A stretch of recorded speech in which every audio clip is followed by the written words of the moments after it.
वह प्रदीप जो दिख रहा है झिलमिल दूर नहीं है, थक कर बैठ गए क्या भाई, मंजिल दूर नहीं है। नवी कक्षा में था जब इन पंक्तियों को पहली बार मैंने अपने कविता की पाठ्य पुस्तक में पढ़ा था, लेकिन राष्ट्रकवि दिनकर की पंक्तियां मेरे जीवन को परिवर्तित कर देंगी, उस समय मुझे इस बात की जानकारी नहीं थी। धीरे धीरे जब एक विद्यार्थी का जीवन चलता रहा तो मैंने देखा अनेक ऐसे संघर्ष आए। उसके तुरंत बाद 10वीं की परीक्षा हुई। 10वीं की परीक्षा के बाद मैंने आईआईटी के लिए तैयारी प्रारंभ कर दी और परीक्षा में सम्मिलित हुआ। उस पूरी परीक्षा की अवधि में जब मैं तैयारी कर रहा था, अनेक ऐसी घड़ियां आती जब लगता कि सब कुछ नष्ट सा हो गया है, अब कोई आशा की किरण रही नहीं। लेकिन आशा का दीपक इस कविता ने उस समय जब एक एक पंक्ति ने सकारात्मक बोध के साथ मन को पुनः सिंचित कर दिया, एक आशावादी दृष्टिकोण अपनाने को, और जितना परिश्रम करता रहा उसमें और अधिक परिश्रम करने को उत्साहित कर दिया। हर वर्ष दिनकर जयंती पर विशेष रूप से इस पंक्ति को मैं अवश्य दोहराता हूँ, साझा करने का प्रयास करता हूँ, क्योंकि इन पंक्तियों ने मेरे जीवन को निश्चित ही बदला है। और आज भी यदि सकारात्मक विचारों का प्रवाह मैं कर पा रहा हूँ, युवाओं से बात करता हूँ, अच्छी बातें मैं कहता हूँ, तो कहीं ना कहीं इन पंक्तियों का मर्म उसमें अवश्य है।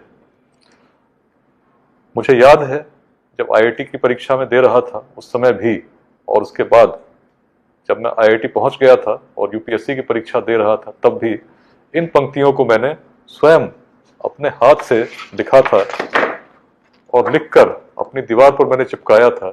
ये चित्र आपको याद होगा, इसे पिछले वर्ष मैंने फेसबुक पर भी साझा किया था।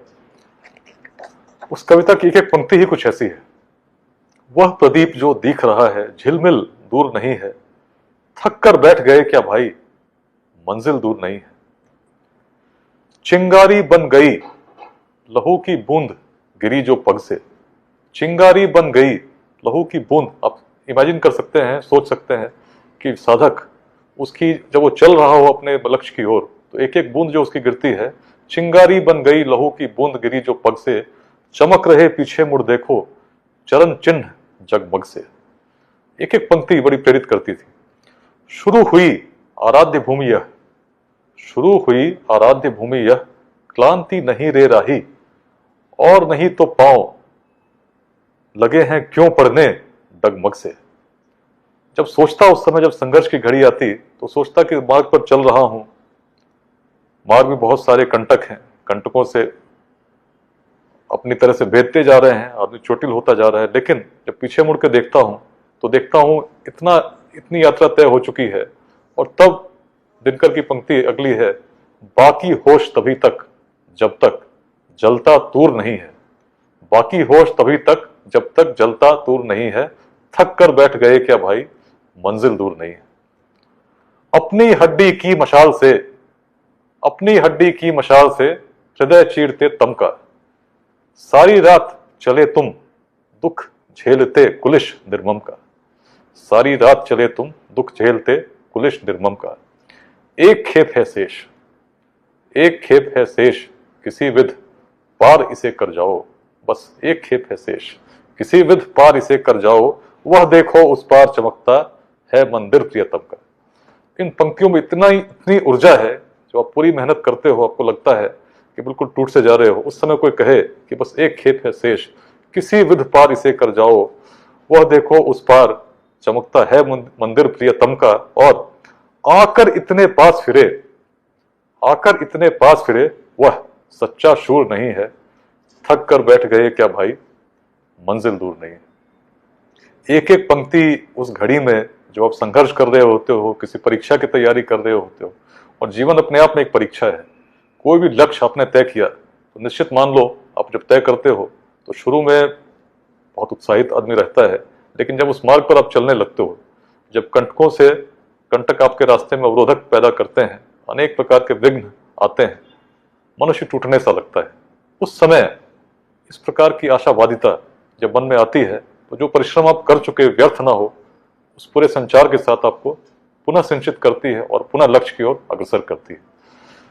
अंतिम पंक्तियां जो वो भी अद्भुत है। दिशा दीप्त हो उठी, दिशा दीप्त हो उठी प्राप्त कर पुण्य प्रकाश तुम्हारा। लिखा जा चुका, जो आपने संघर्ष किया, लिखा जा चुका अनल अक्षरों में इतिहास तुम्हारा। जिस मिट्टी ने लहू पिया, लहू की बूंद की हम लोग बात कर रहे थे, जिस मिट्टी ने लहू पिया वह फूल खिलाएगी ही। जिस मिट्टी ने लहू पिया वह फूल खिलाएगी ही। अंबर पर बन घन छाएगा ही उच्छ्वास तुम्हारा। जिस मिट्टी ने लहू पिया वह फूल खिलाएगी ही। अंबर पर बन घन छाएगा ही उच्छ्वास तुम्हारा। और सबसे जो मेरी प्रिय पंक्तियां हैं, अंतिम पंक्तियां हैं, जिसने बहुत प्रेरित किया, जब लगता था बिल्कुल टूट सा गया हूं, तब ये पंक्ति याद आती है। और अधिक ले जांच, और अधिक ले जांच, देवता इतना क्रूर नहीं है। और अधिक ले जांच, देवता इतना क्रूर नहीं है। थक कर बैठ गए क्या भाई, मंजिल दूर नहीं है। तो कोई भी विद्यार्थी या जीवन का कोई भी पुरुषार्थी अपने मार्ग पर यदि कभी उसे लगे कि टूटने वाला है, तो दिनकर जी की इन पंक्तियों में इतनी ऊर्जा है जो उसे पुनः लक्ष्य की ओर अग्रसर कर देती हैं। इन पंक्तियों ने मेरे जीवन को तो निश्चित बदल डाला, और आज भी यदि किसी लक्ष्य के प्रति सोचता हूं, मार्ग में विघ्न बाधाएं दिखती हैं, एक एक पंक्ति याद करता हूं, पुनः उस ऊर्जा को अपने आप में समाहित कर लेता हूं। तो दिनकर जी की एक एक पंक्ति इसी प्रकार की है। अनेक काव्य रचनाएं हैं। मेरा सौभाग्य